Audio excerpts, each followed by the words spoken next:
नमस्कार, मैं हूं देवांजलि मोइत्रा।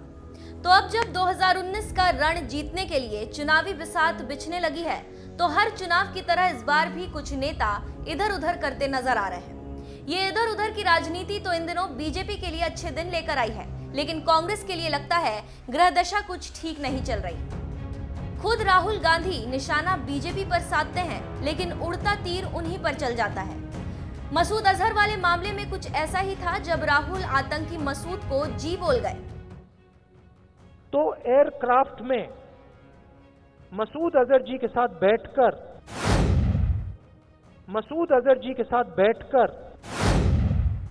इधर राहुल की जुबान लड़खड़ा रही है, तो उधर कांग्रेस भी लड़खड़ा रही है। कांग्रेस की इसी लड़खड़ाहट पर बीजेपी के फायर ब्रांड नेता कैलाश विजयवर्गीय ने जबरदस्त चुटकी ली और पार्टी का नाम बदलने की सलाह दे डाली।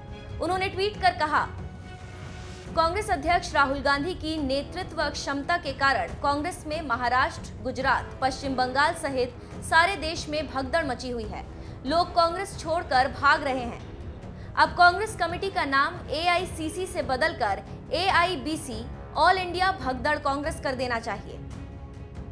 दरअसल बात यह है कि मोदी से टक्कर लेने के लिए राहुल गांधी जब दलबल के साथ 12 मार्च को ही मोदी के गढ़ गुजरात में थे, कहीं ना कहीं उन्हें इस बात की भी कसक जरूर रही होगी कि वो गुजरात में आरक्षण के नाम पर अराजकता फैलाने और राजद्रोह के केस में जमानत पर चल रहे हार्दिक पटेल को पार्टी में शामिल तो कर लिया, लेकिन अब इस उपलब्धि पर खुश कैसे हैं, ये बड़ा सवाल था।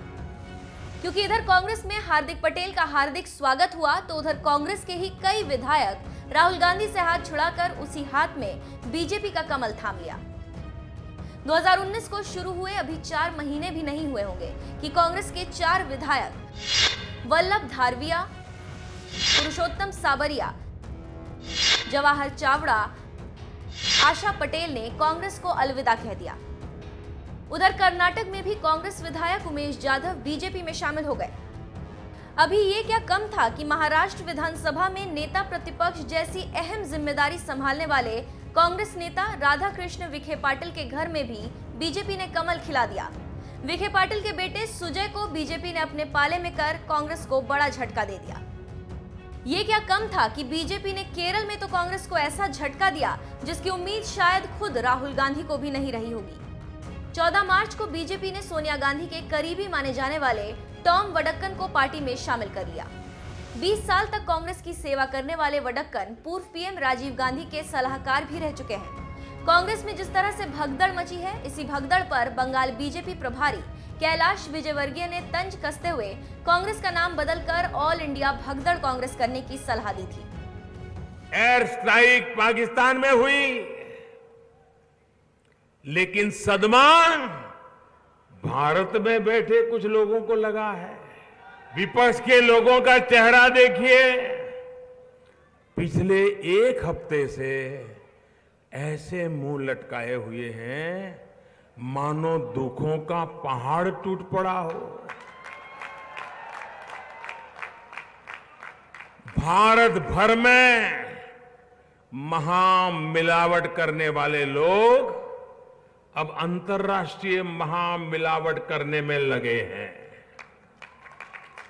सिर्फ अपने राजनीतिक स्वार्थ के लिए पाकिस्तान के साथ मिलकर महामिलावट कर रहे हैं।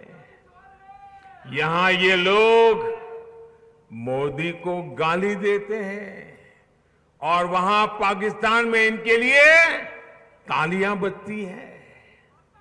वहां के अखबारों में हेडलाइंस इनके बयानों से भरी पड़ी है।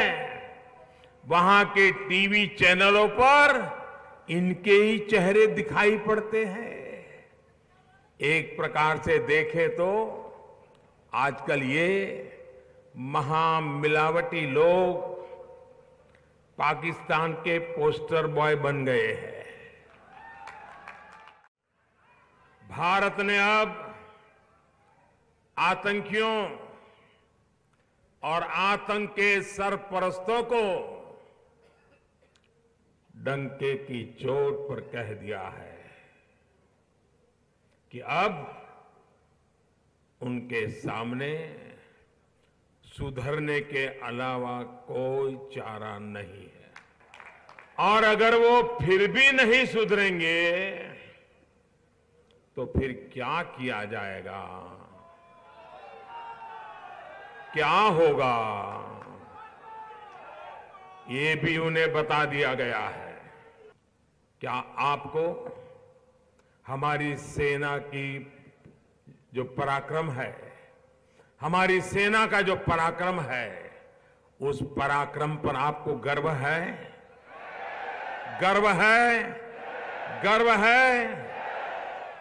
साथियों, आपको लगता है कि हमारे वीर जवानों ने सही किया? पूरे देश को लगता है कि हमने सही किया? अरे सारी दुनिया ने कह दिया था कि हां, हिंदुस्तान के लिए यही मार्ग था। लेकिन हमारे देश का दुर्भाग्य है कि हां, कुछ ऐसे लोग हैं जिनको ऐसा नहीं लगता है। भाइयों और बहनों, जिस पार्टी ने सबसे लंबे समय तक देश पर शासन किया, जिस पार्टी के नेताओं ने हमारी पराक्रमी सेना के हाथ बांध करके रखे, उसके नेता अब हमारे वीर जवानों के सामर्थ्य पर सवाल उठा रहे हैं। और इसमें भी मध्य प्रदेश के एक नेता जरा और आगे नजर आते हैं। साथियों, आज सुबह ही इन महाशय ने पुलवामा में हुए आतंकी हमले को दुर्घटना करार दिया है, यानी एक्सीडेंट है, ऐसा कहा है। यानी एक हादसा जो बस हो गया। देशवासी समझ लें, ये ऐसे ही नहीं बोले हैं, ये इनकी मानसिकता है, ये इनकी रगों में पड़ा हुआ है। आतंकियों को बचाने के लिए, उनका पक्ष लेने के लिए अब ये उनके द्वारा किए गए हमले को सिर्फ एक हादसा बता रहे हैं। आप मुझे बताइए, क्या पुलवामा में जो हुआ वो हादसा था क्या? एक्सीडेंट था क्या? क्या ये आतंकी हमले की राक्षसी कृत्य की गंभीरता को कम करने की कोशिश है कि नहीं है? साथियों, नामदार परिवार के ये वही खास सिपा सालार हैं जिन्हें आतंक को बढ़ावा देने वाले अब शांति दूत नजर आने लगे हैं। ये वही महोदय हैं जिनको दुनिया का सबसे बड़ा आतंकी ओसामा बिन लादेन शांति दूत लगता था। यही वो महाशय है जिन्होंने मुंबई के दर्दनाक आतंकी हमले में भी पाकिस्तान को क्लीन चिट दे दी थी और जांच की दिशा को ही भटकाने का प्रयास किया था। साथियों, मत भूलिए, दिल्ली के बाटला हाउस में जब आतंकियों का एनकाउंटर हुआ था तो ऐसे ही एक और राज दरबारी ने दुनिया को बताया था कि आतंकी की मौत पर तब रिमोट कंट्रोल से सरकार चलाने वालों के आंसू थम नहीं रहे थे। ये कौन थे जिनके आंसू रुकते नहीं थे भाई? आतंकियों पर जिसके आंसू रुकते नहीं थे, कौन थे? क्या ऐसी कांग्रेस से हम उम्मीद कर सकते हैं कि वो आतंक के खिलाफ कार्रवाई करेंगे? क्या ऐसी कांग्रेस से हम उम्मीद कर सकते हैं कि वो आतंक के सरपरस्तों को खत्म करेगी? संभव है उनसे? ये कांग्रेस कर सकती है? उनमें दम है, माजा है, इरादा है? कौन कर सकता है?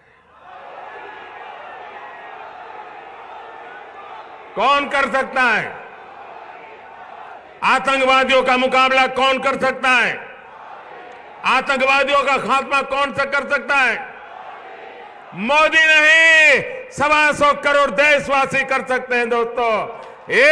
ये ताकत हिंदुस्तान में है।